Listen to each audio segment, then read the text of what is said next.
Assalamualaikum warahmatullahi wabarakatuh. Baiklah, sebelumnya perkenalkan, nama saya Melinda Sari, NPM 1917051007, kelas A, Prodi 1 Ilmu Komputer Universitas Lampung. Pada video kali ini saya akan menjelaskan materi mengenai macam-macam robot dan contohnya untuk memenuhi tugas mata kuliah pengantar robotik.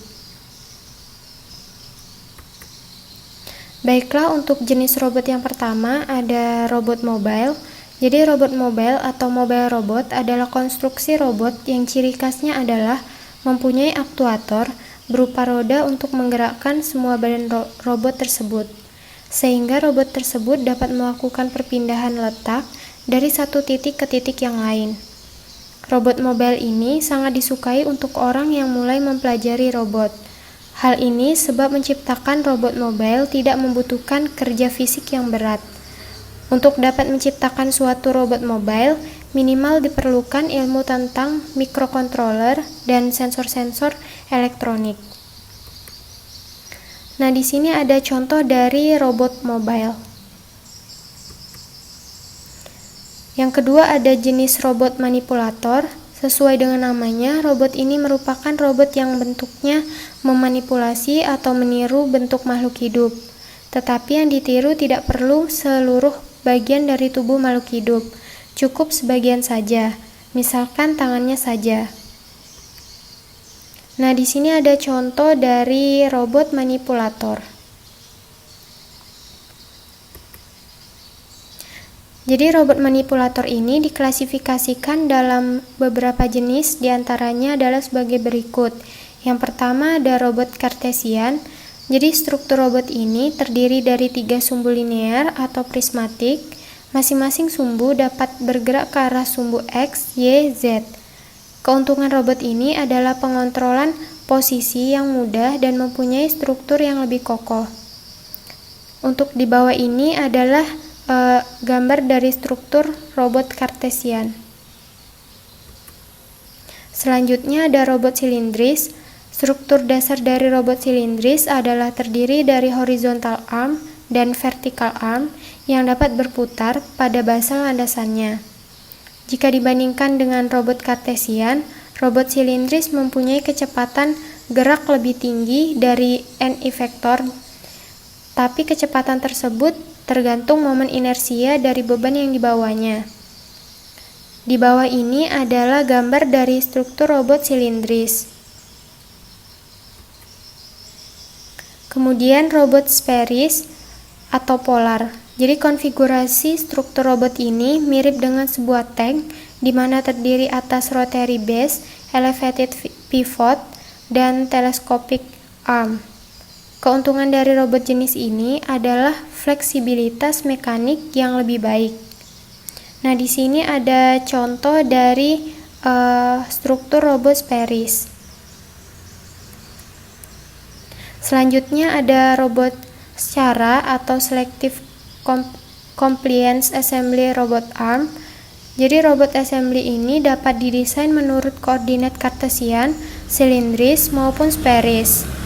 Pada beberapa aplikasi hanya membutuhkan sumbu gerak vertikal, misalnya robot assembly yang memasang komponen pada PCB.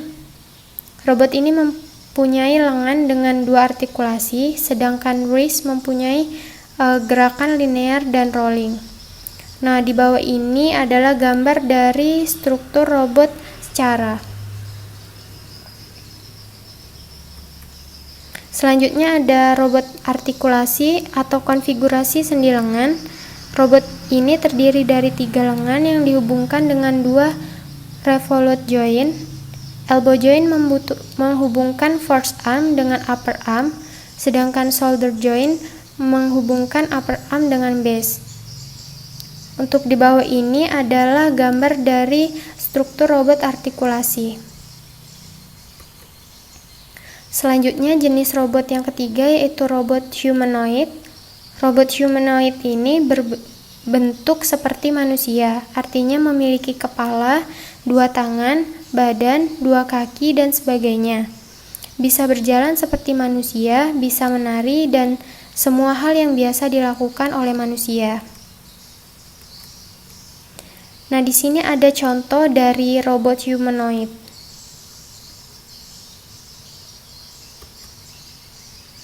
Selanjutnya ada jenis robot android.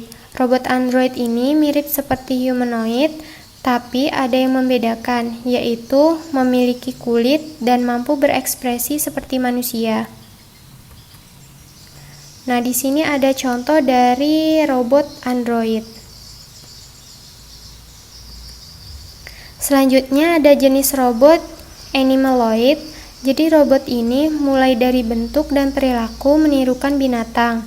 Misalkan robot animaloid yang berbentuk papi atau anak anjing, tidak hanya bentuknya yang mirip anjing, tapi perilaku dan kebiasaannya juga diprogram seperti anak anjing. Untuk contoh dari robot animaloid bisa dilihat pada gambar ini. Selanjutnya ada jenis robot beroda. Robot beroda adalah robot yang berjalan atau berpindah tempat menggunakan roda. Jadi rodanya mulai dari yang berjumlah 2, 4, hingga penggunaan omniwheel yang bisa membuat robot bergerak ke segala arah. Untuk contoh robot beroda bisa dilihat pada gambar ini.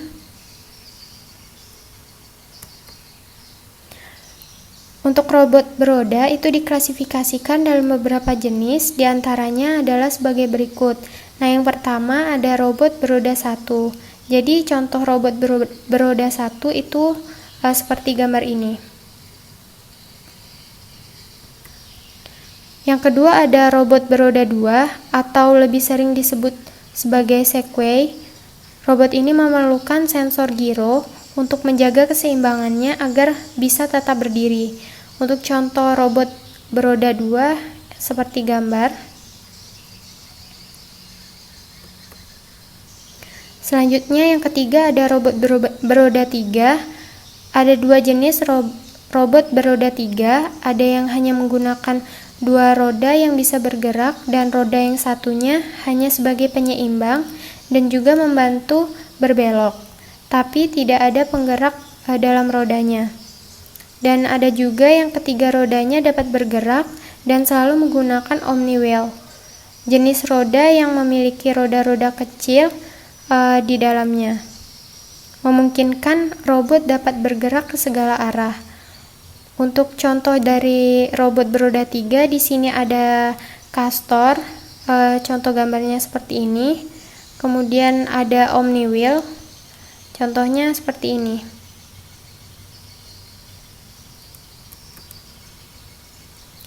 Kemudian ada robot beroda 4.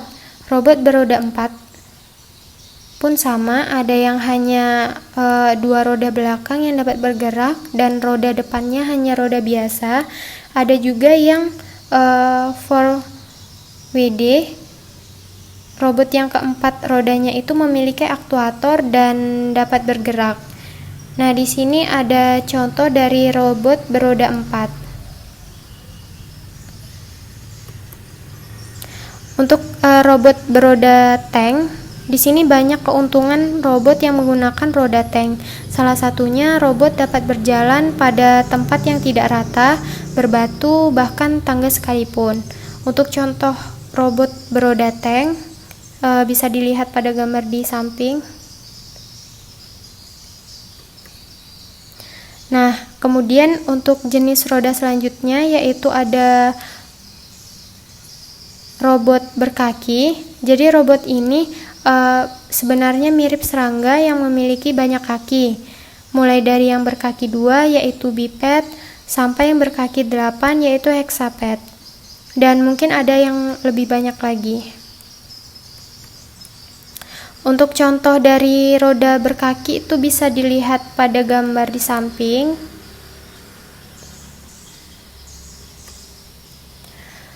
Jadi robot berkaki ini bisa kita klasifikasikan dalam beberapa jenis, diantaranya adalah sebagai berikut. Yang pertama ada robot berkaki 1, sama seperti halnya robot beroda 1. Robot berkaki 1 pun termasuk sulit mekaniknya. Untuk contoh dari robot berkaki satu itu bisa dilihat pada gambar di samping. Selanjutnya, yang kedua ada robot berkaki dua, itu biasa dipanggil biped. Robot ini memiliki dua kaki dan dapat berjalan layaknya seperti kaki manusia. Untuk pembelajaran ataupun aplikasi nyatanya, robot berkaki tidak perlu memiliki badan ataupun bagian lainnya. Cukup kaki saja pun tidak masalah. Untuk contoh robot berkaki dua itu contohnya seperti ini. Selanjutnya ada robot berkaki tiga. Jadi robot berkaki tiga itu panggilannya adalah robot triped.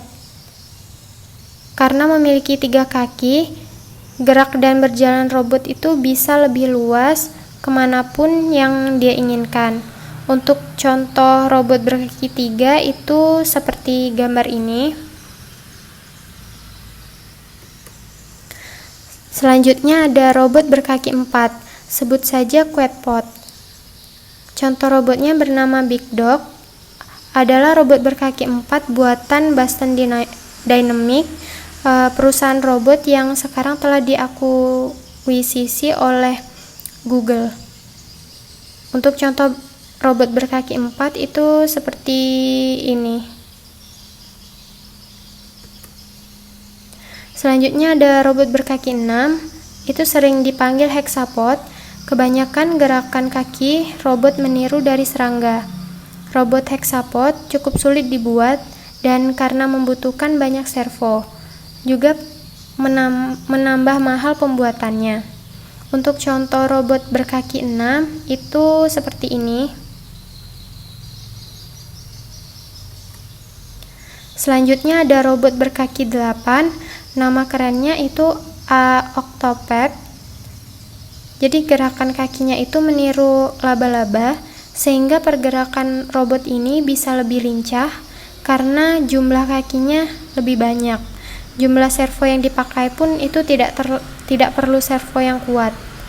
Untuk contoh dari robot berkaki 8 itu seperti gambar ini.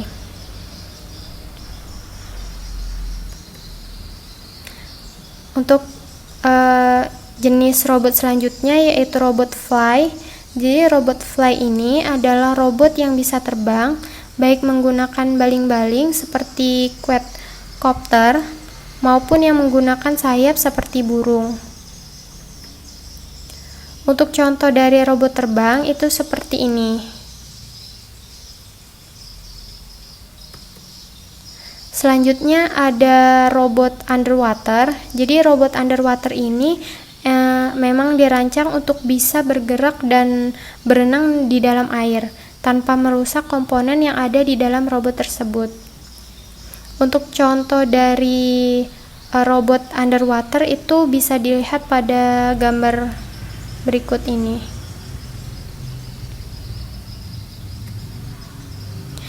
Mungkin sekian penjelasan dari saya. Mohon maaf apabila ada salah kata dalam menyampaikan. Saya ucapkan terima kasih. Wassalamualaikum warahmatullahi wabarakatuh.